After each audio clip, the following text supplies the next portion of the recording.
So namaste, good evening everybody, and welcome to our Thursday night Anamkara meditation program. With all my heart and with all my love, I welcome you to our program tonight. You know, this is the last Thursday of the month, so this is a week that we do the Heart Sutra. And it's sort of a special night in a sense because yesterday was a big holiday in the Buddhist tradition, known as Buddha Purnima Day. It's the full moon day of the Buddha that celebrates the Buddha's birth, his enlightenment, and his taking Mahasamadhi, his parinirvana, his leaving the body. And so all of that was a part of the Buddhist holiday that was celebrated yesterday. And so a great time to be doing the practice of the Heart Sutra and celebrating what really Buddha passed on to us, is that profound wisdom that is contained in this essential text of the Heart Sutra. So we'll get into that in a few minutes. But first we're going to be starting with the opening mantras. And the opening mantras are a way for us to be able to draw on the power of mantra. You know, the power of mantra is Shakti, specifically Kundalini Shakti, this awakened power of infinite consciousness that takes sound form. That's why mantra is called the sound form of the divine, the sound form of God. Because it's literally a throb, a vibration of the infinite, that when we engage in it and when we become absorbed in it, it quiets the mind and sets our awareness free from being falsely identified with the mind, with the limited thoughts, feelings, concepts, all the different things that occupy the mind. So we make use of mantra in order to free our awareness from that illusion of being bound by the mind. That's the intent of the Heart Sutra as a mantra and a practice as well, just to bring us back to the truth of who we are. So we're going to begin with these opening mantras and then sit for a moment just in that stillness. That is the gift of mantra. So as the mantra helps to quiet the mind and open the spaciousness, the infinitude of pure awareness, we get to rest in the gift of mantra in that way. So we'll start with the opening mantras. Shri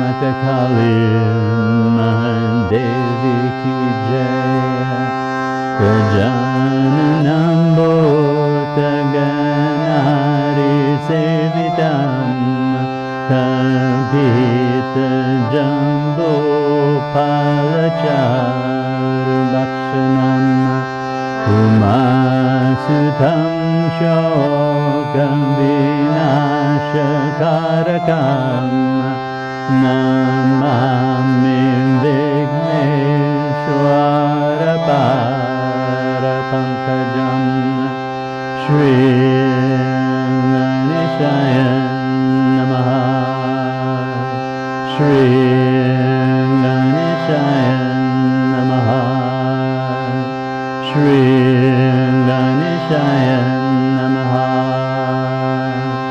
Om Purnamada Purnamidam Purnamudachyate Purnasya Purnamandaya Purnamevavanshishyate. Om Shanti Shanti Shanti. Shri Mata Kali Mahadevi Ki Jai.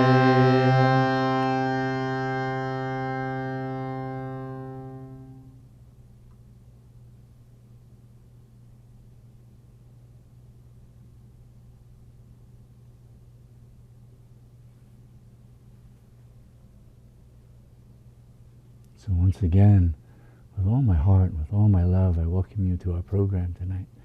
And thank you for coming. Thank you for bringing the fullness of your presence, the fullness of your being, and the power of your practices and the commitment that you have to practices, bringing it to satsang, the company of the truth.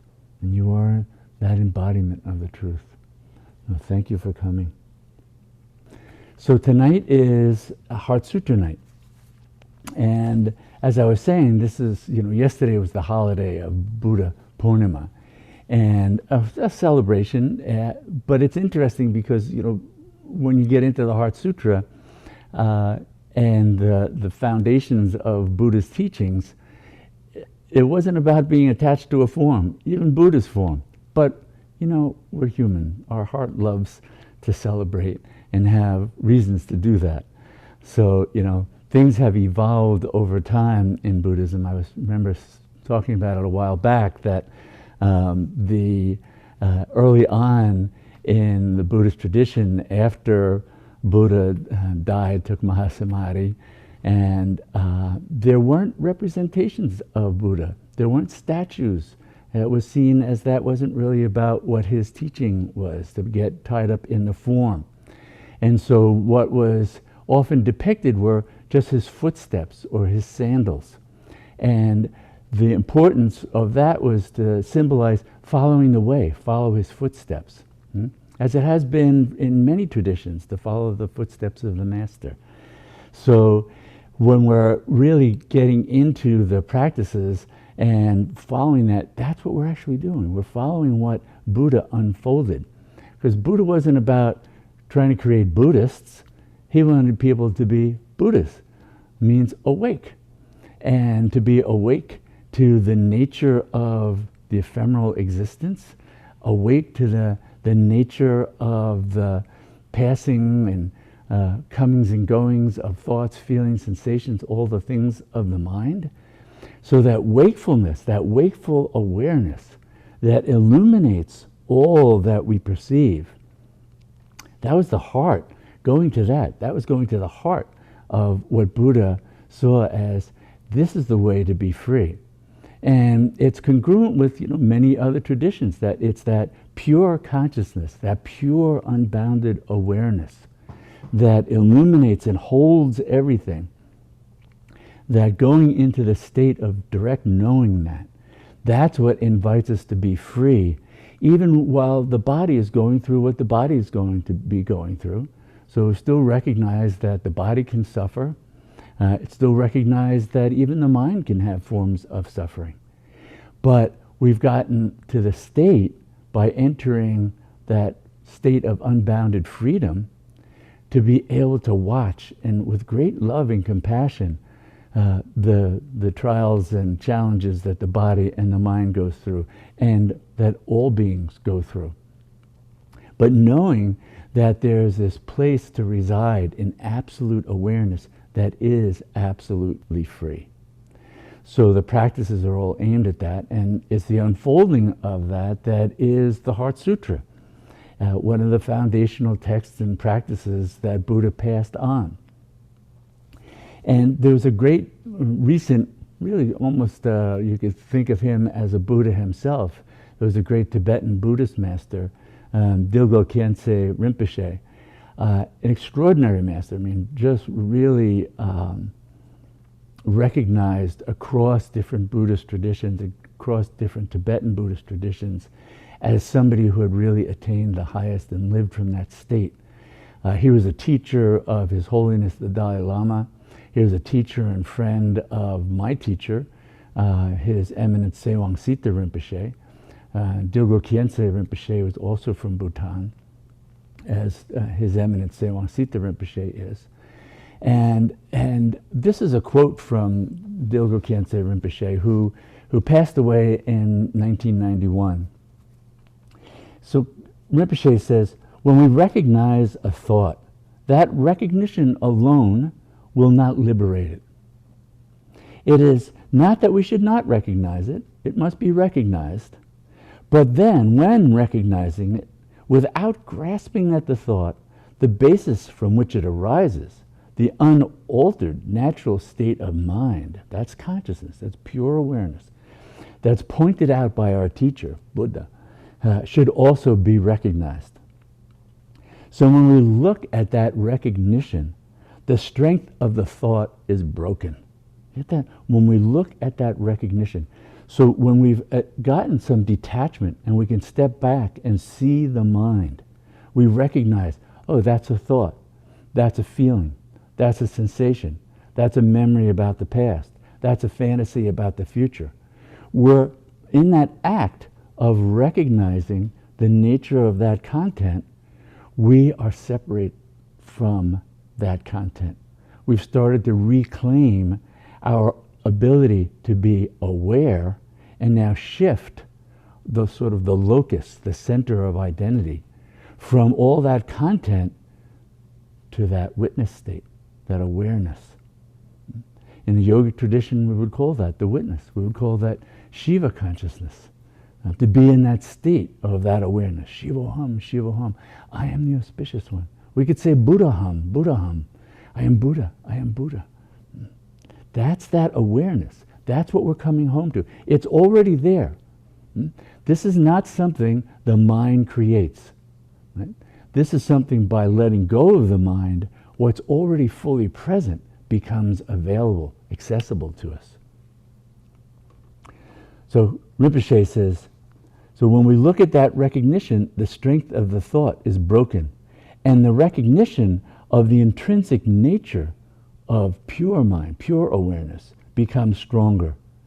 Then no reaction can be produced. Once we cease producing reaction, since thoughts in themselves are self-arising and self-liberating, we will find the source of that liberation. Being taken in by a thought is like being afraid of a man wearing a lion's mask, he says. But if we know that the nature of thoughts is emptiness, like realizing that it is only a man wearing a mask, the strength of that thought will be broken and we will naturally relax. So what we're doing in the practice of deep meditation is stepping back and entering that field of awareness and merging with that, so that from that standpoint we can watch things that arise in the mind and then dissolve. They're self-arising, they're self-dissolving. And we're just watching. We're watching from a place of absolute freedom. Now when the mind tries to mimic that, because the mind is well, it likes to mimic. That's how it tries to grasp things. That's how it tries to possess that. So it tries to mimic being a witness. It tries to mimic being detached. But its witnessing is relative. Its detachment is relative. It's not the absolute. It's a good start. It's a good place to begin with, but that's stepping back so that we can really inhabit the fullness of that pure state of awareness. Entering that is entering what Buddha talked about as the Mahaprajna Paramita. That's that profound wisdom. And that the Heart Sutra is called the Bhagavati Mahaprajna Paramita Hridaya. Bhagavati, the goddess of that profound wisdom. That's that complete separation, that awareness that all this ephemeral content is not who we are. This luminous, self-luminous field of awareness that holds all that content and beyond, that's what we start to shift into. Conventional self still remains, but now we watch it with some detachment, with compassion, with ease. Right? Because dis-ease, reactivity, stress, well, that comes from being identified with those thoughts. Right? It's like being caught in the illusion that the person wearing the mask is a real lion. We get scared. But if we know it's just a mask, we don't even react. Or we might just smile at it. So seeing the emptiness of self that the mind is allows us to get more and more detached, less and less reactive, and driven by whatever is producing those thoughts. Some are karmas, so actions from past, everything from past incarnations to past days. We're stepping back and letting it go and letting it go and letting it go, so that we can come to rest in the fullness of who we are. And It's entering into that state of what, again, Buddha in the Heart Sutra talks about as Bhagavati, the Mahaprajna Paramita, that mother of all Buddhas, that awareness that is empty, is dark and mysterious to the ordinary mind. It looks like we're going into the very darkness of non-being. Because for the mind, that's true. The mind's as limited mind can cease to exist. Or it'll arise again. It doesn't have to be worried about that. But when we're shifting into that mysterious, and that's why it's often depicted as darkness, as void, as blackness, as the bindu at the heart of the Mahakali Yantra, at the heart of Sri Yantra, at the heart of various depictions. Even the symbol of Om has the bindu, the dot. That dot, that's the portal. That's the portal into pure transcendence. That's the portal into this experience of being here and now. So going through that is what we're invited to do through the practices and through the Heart Sutra. So the Heart Sutra is inviting us into that spaciousness of pure, unbounded awareness. And again, it's important to understand and remember what Buddha and great sages and saints across traditions have talked about as what are the irreducible qualities of that awareness. Because when the mind tries to grasp it, when the mind tries to mimic it, when the mind tries to say, oh, it's this or that, it always comes up with limiting concepts. And so the mind cannot grasp these things. And that's in part why in the Heart Sutra, it's we go beyond all of that. Anything that you can name is not it. It's like in the Tao. The Tao that can be named is not the Tao, because then it's just the concept. This pure awareness that can be named is not it. The God that can be named is not God. The infinite that can be named is not the infinite. The name is a concept, maybe an archetype. It's a form. Forms are ephemeral. They're empty. We want to go to what's real. The real is the direct knowing, the direct experience. That's beyond the mind. That's why it's so depicted as the black void, the black bindu, because to the mind, it's so mysterious. It's so mysterious. But the truth is, the divine fragrance that comes through that portal is so alluring, so captivating. It invites us. It says, come to know this. You've known all these little things. Don't you want to know the magnificence, the grandeur of the infinite that can only be known by becoming that? You can't study that. If you study it, yes, you can study Buddhism. That won't make you Buddha. Make you a scholar. It's like studying Christianity. Will that make you Christ conscious? No. So to enter this for real, that's what the practices aim at, to take us right to the place where then there's the ultimate letting go, including the letting go of the practice. Can't do that too soon, though. There's not a shortcut. We have to take it to the very end. And when we do that, then we discover for ourselves what Buddha and others have spoken about as what's the irreducible qualities, what's the nature of that space of awareness. Well, Buddha was very clear in expressing it, but again, the expression of that had to come through a mind. And so, coming through the mind, it got limited by words. There wasn't one word that could hold all that. So, comes up with the four immeasurables, the immeasurable compassion, the boundless wisdom, the infinite joy, the rapture, the ecstasy. and the unshakable, boundless equanimity. Now those are all one. Poor mind, you can't put them together, but they're all one. And entering into that state, you experience it as all one, and all pervading, all holding, all transcending, all present. So impossible. Impossible for the mind to even imagine. Better it should just give up now. Lay down. Stop. Surrender completely into that. Surrender completely into your infinite nature. So all these practices are aiming at drawing us in, drawing us home to what's already fully present. So we have to go even beyond the sense of duality. So there's an old Zen saying, if you meet the Buddha on the road, kill him. Ooh, it's awfully violent for a non-violent tradition.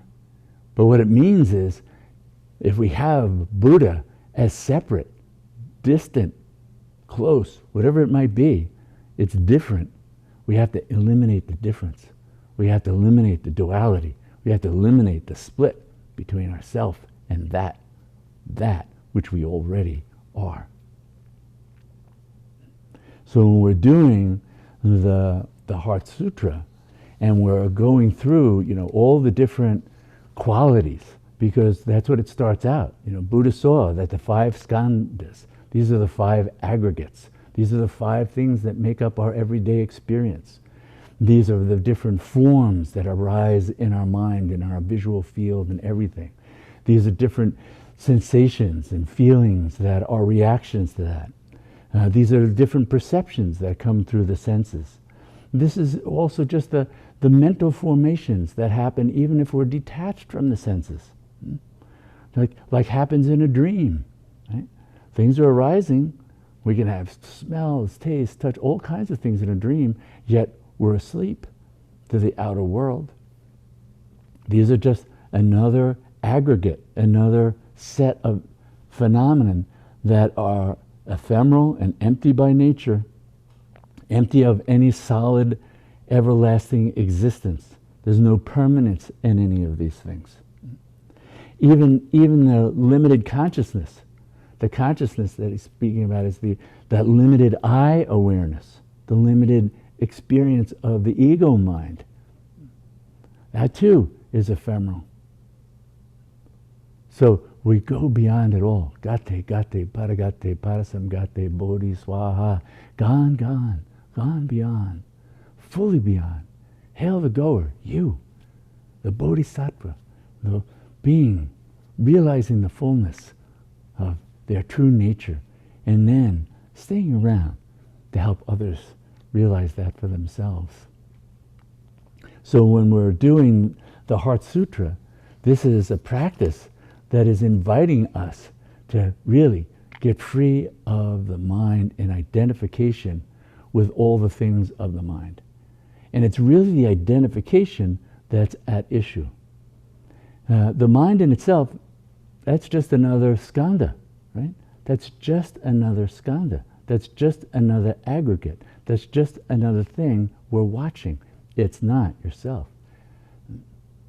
But we have to get free of some of the skandhas that also keep us going back to identifying with it.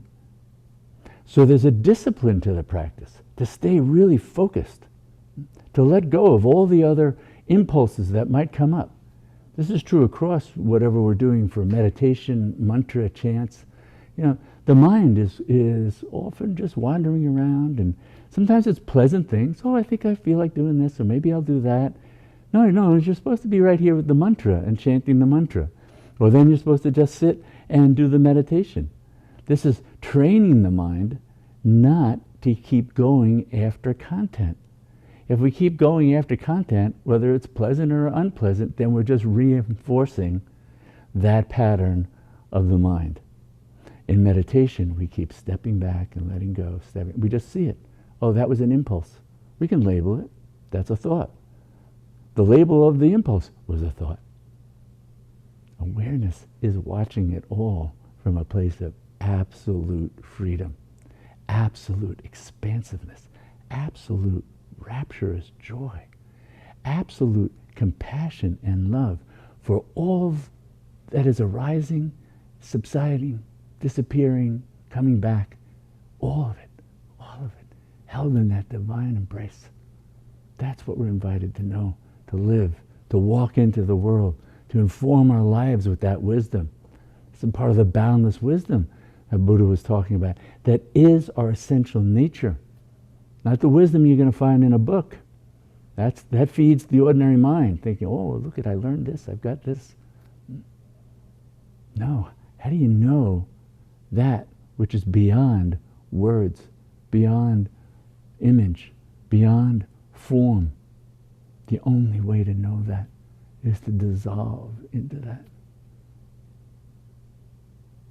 Even the great Christian mystic, Meister Eckhart, said, the only way to know God is to become God. To merge in that. So we're going to be doing the Heart Sutra now. And we read through it 3 times.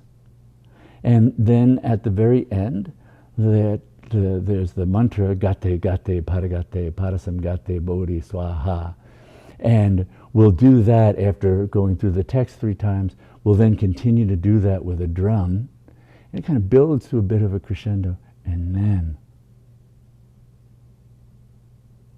just enter that stillness. This is all the invitation. This is the invitation to enter the stillness. This is the invitation that says, you're not this, you're not that, you're not the eyes, the nose, the ear, the mouth, there's no concept, nothing. Let's erase it all. And having erased everything, now revel in your infinitude. And if some form arises, you get to see it from a place of wisdom. How does wisdom look at that arising of form? With that spaciousness of being that embraces it. Just doesn't lose the fullness of itself, the fullness of its joy, the fullness of its compassion, the fullness of its luminosity. It's luminous, this awareness. So now we'll begin. So we're going to go through 3 times and then do the Gate, Gate, Paragate. Then just enter the stillness of meditation.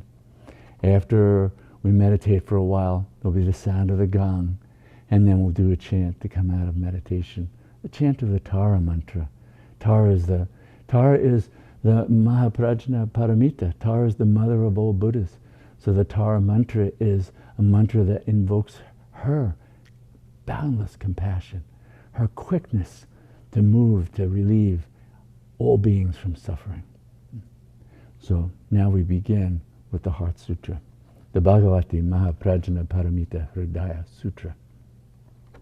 Avalokiteshvara Bodhisattva, coursing through deep Prajna Paramita, clearly saw that all 5 skandhas are empty, transforming all suffering and distress. Shariputra, form is no other than emptiness, emptiness no other than form. Form is exactly emptiness, emptiness exactly form. Sensation, thought, impulse, consciousness are also like this. Shariputra, all things are marked by emptiness, not born, not destroyed, not stained, not pure, without gain, without loss.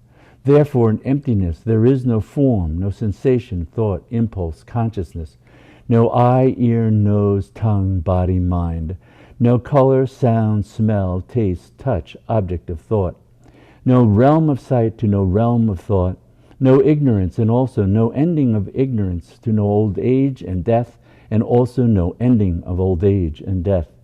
No suffering, and also no source of suffering, no annihilation, no path. No wisdom, also no attainment. Having nothing to attain, bodhisattvas live prajna paramita with no hindrance in the mind. No hindrance, thus no fear. Far beyond elusive thinking, they attain complete nirvana. All Buddhas, past, present, and future, live prajna paramita and thus attain anuttara samyak sambuddhi.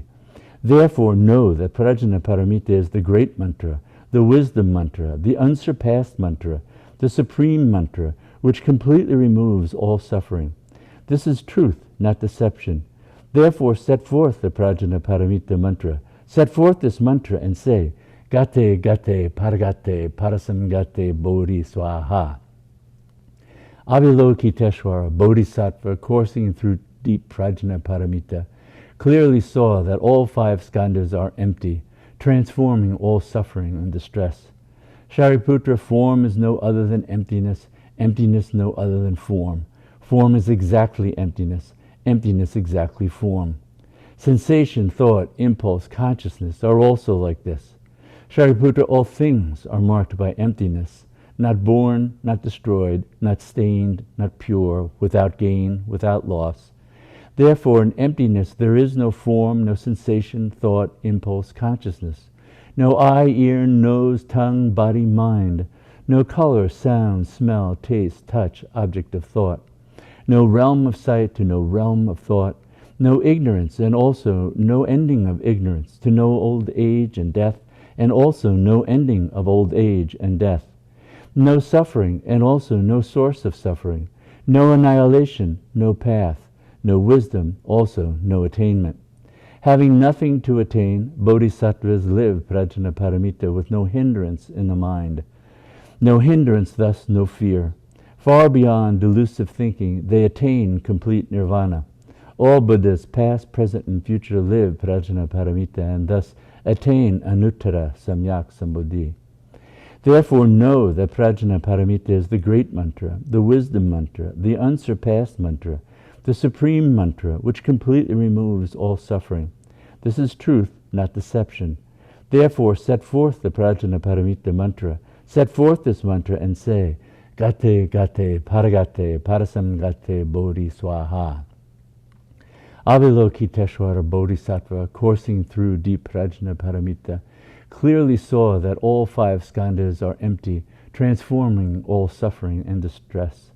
Shariputra, form is no other than emptiness, emptiness no other than form. Form is exactly emptiness, emptiness exactly form. Sensation, thought, impulse, consciousness are also like this.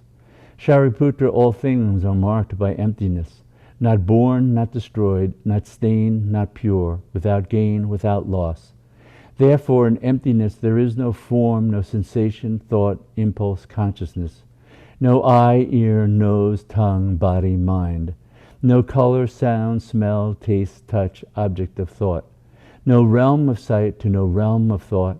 No ignorance, and also no ending of ignorance, to no old age and death, and also no ending of old age and death. No suffering, and also no source of suffering. No annihilation, no path. No wisdom, also no attainment. Having nothing to attain, bodhisattvas live Prajnaparamita with no hindrance in the mind.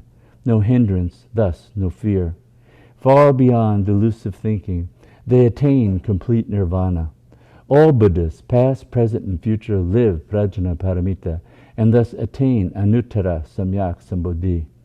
Therefore know that Prajnaparamita is the great mantra, the wisdom mantra, the unsurpassed mantra, the supreme mantra, which completely removes all suffering. This is truth, not deception.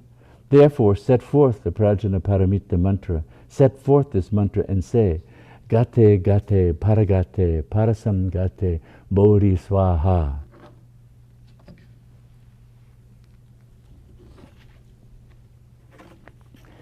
Gate, Gate, Paragate, Parasamgate, Bodhi Swaha. Gate, Gate, Paragate, Parasamgate, Bodhi Swaha. Gate, Gate, Paragate, Parasamgate, Bodhi Swaha. Gate, Gate, Paragate, Parasamgate, Bodhi Swaha.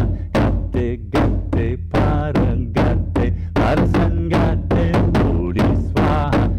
Gate, Gate, Paragate, Parasamgate, Bodhi Swaha. Gate, Gate, Paragate, Parasamgate, Bodhi Swaha.